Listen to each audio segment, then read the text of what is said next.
Babies laugh. Babies laugh a lot. They laugh at mummies, they laugh at daddies, they laugh at siblings, they laugh at grannies, they laugh at cats, they laugh at dogs, they laugh even while sleeping in their cots. They laugh at songs and peekaboo. Babies laugh more than me or you. They laugh while playing on the swings.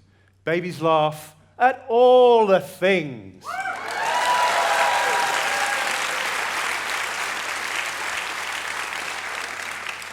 But don't you ever wonder why? It's certainly something that's intrigued me. I'm a developmental psychologist. For the past 12 years, I've been trying to figure out all the things that babies are learning, how they learn the very beginning of life. And more recently, in the last 2 or 3 years, I've been wondering why they seem to have such a wonderful time doing it. And this is a bit surprising, because actually, being a baby is confusing and unrelenting. Imagine the scene. You've just arrived on a completely alien planet. You know nothing about these people or their language, its customs or its culture, its animals or its architecture. Even the very physics is alien to you. That's the bewildering start of being a baby. But for a baby, it's even worse than that. Let's think back to your 0th birthday. You've arrived cold, wet, and helpless into a world you know nothing about. Your memory is blank. Your limbs are not yours to command. You can't even lift your own head and have no control of your bodily functions. You don't even have a language of your own to think in. And this is the terrifying situation that babies find themselves in. But there are 3 cheerful miracles that help them survive. First, babies come equipped with the most powerful computer in the known universe. Babies' brains learn more efficiently than anything else we know. In 2 short years of being a baby, you probably learn more profound truths than in the rest of your life. Second, babies have arrived in an extremely benign environment. We can't help loving these little invaders into our lives. Human parents do more for their offspring than any other species there is. Third, we can communicate from day one. Amazingly, from the very beginning of life, we and the baby can make an emotional connection. And as babies start to succeed, we start to hear their laughter. For Aristotle, the first time the baby laughed is the moment that its soul entered its body. For the Navajo people, that first time a baby laughs marks its transition from the spirit realm into the human world. In Navajo culture, it's a great honor to be the person that makes that baby laugh. Jointly with the baby, you host a laughter party where you and the baby provide gifts and give them out to friends and relatives to teach the baby about generosity and welcome it fully into the community. Today, I want to explain to you why laughter matters right from the very start of life and what we as adults can learn from these little giggles. It comes down to 4 simple truths that babies know and we as adults have often forgotten. The first truth is love. The laughter is loudest, the happiness greatest when we're with our friends and loved ones. In our survey of the things that made babies laugh and made them happy, of course, Mummy and Daddy were the funniest. Before they can talk, Mummy and Daddy are babies' most important connections to the world, and the bonding is the purest form of love that there is. The reason that babies find Mummy and Daddy so funny is because this is the best friendship that there is. Love bonding is all about acceptance. We do not chide a little baby that starts to cry or is having difficulties. We rush to meet her needs. And it's very easy because that baby loves us back. We are her world. In grown-up world, it's harder to find love that pure. But accepting people as they are is a good first step. And everyone can improve their happiness by improving their relationships. The second truth is that we're all the same. There's something universal about laughter. Just as we can share a laugh with someone on the other side of the world, so we can share a laugh with a baby who does not speak a single word. In fact, That's the job of laughter. It's a social signal from one person to another. In one experiment we did with preschoolers, we found that while watching a cartoon on their own or in a group of just 2 children, they laughed 7 times as much with just one other child present. That shows that what we're laughing at is not the things in front of us, but we're laughing with the people next to us. As the comedian Victor Borge says, laughter is the shortest distance between 2 people. It can connect you to anyone, anywhere, if you let it. Babies do. Babies give everyone a chance. As city dwellers, we will all have been there. You're on a bus with a man who just seems so grumpy and unhappy that it makes you frown and feel slightly grumpy yourself. But then a baby gets on board. It starts peering at him over her mother's shoulder, and soon he's smiling and pulling funny faces. That baby accepted him, and that was all it took.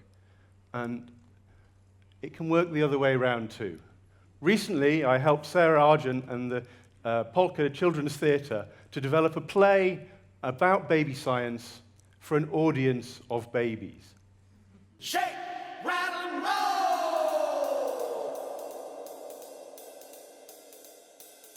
Shake, rattle, and roll!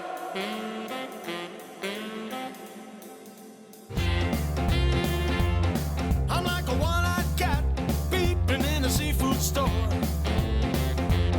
I'm like a one-eyed cat peeping in a seafood store. I can look at you till you don't love me no more. Maisie, the actress in the show, worked very hard to be down on their level.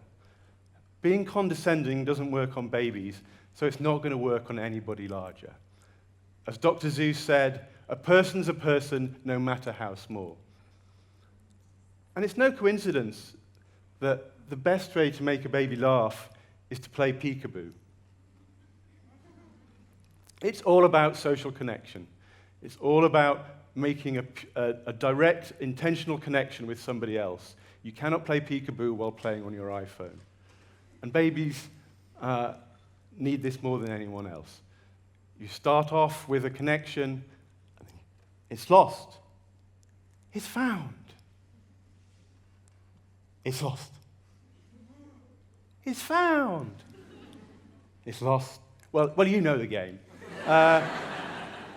Babies love it. And the reason they love it is because this is the very first conversation where they're an equal partner.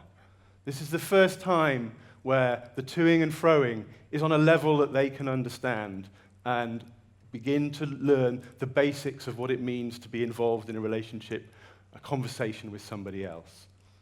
Incidentally, this is also why the best way to make a baby laugh is to take them seriously. Don't start waving little objects in their faces, pulling silly faces. Start by doing nothing.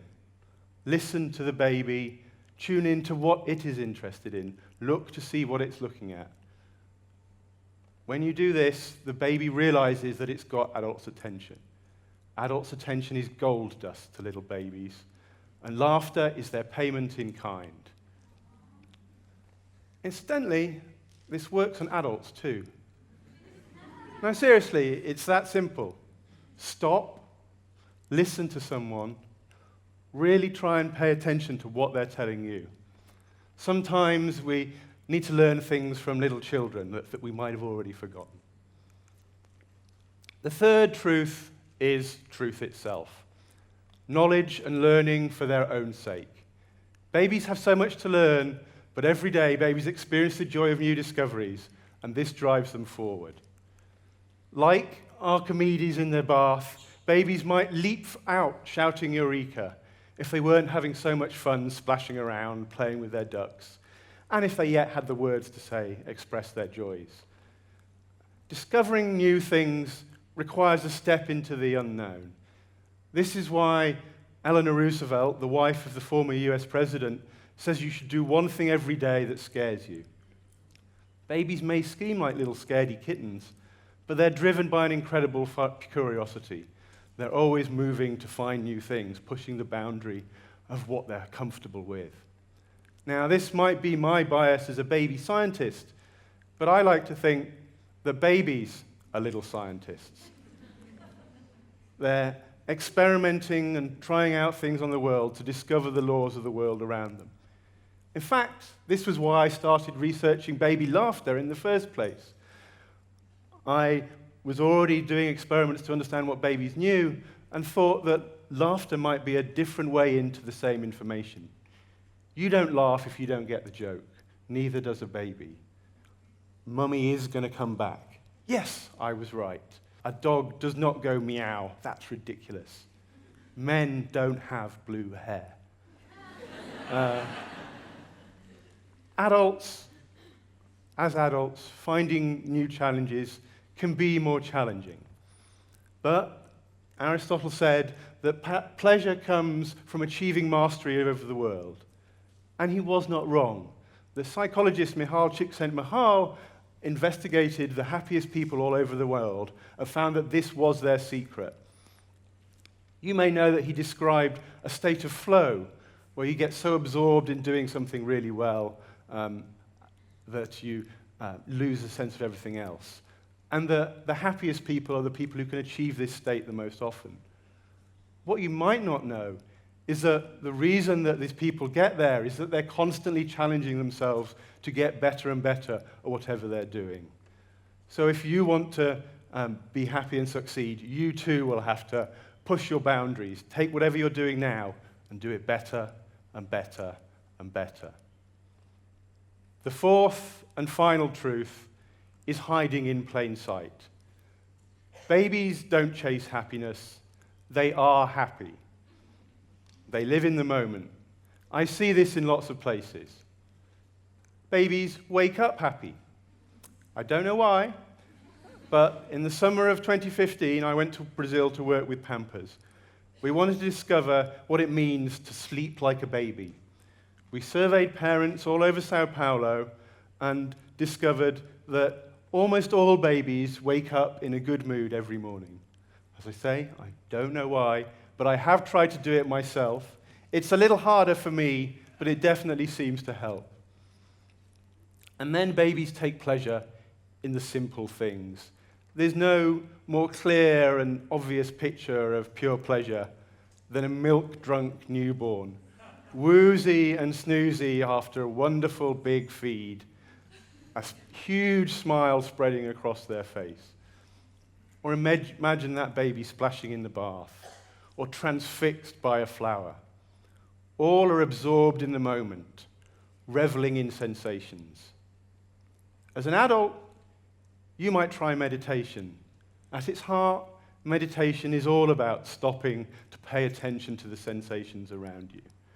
And the scientific evidence is that this will make you happy. I've been meditating every day for the past 4 years, and I can personally recommend it.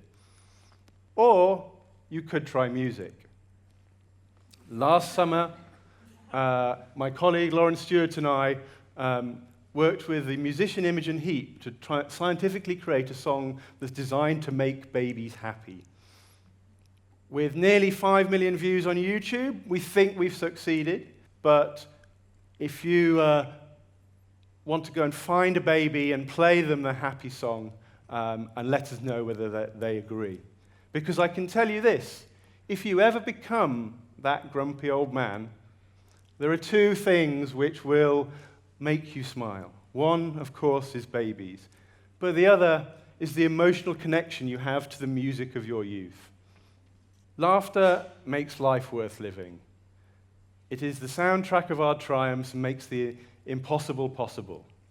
It elates us, it consoles us, it connects us, it's contagious. It is the chorus of our shared delights and deepens our joys and our loves. Babies laugh more than us because they're constantly stopping to look around. They're little Zen masters. They're present. They're never in such a rush to get to somewhere else that they miss the magic of right now. When you are happy, make the most of it. Slow down and enjoy life. you will be glad you did. And if you're not sure quite how, just ask a baby.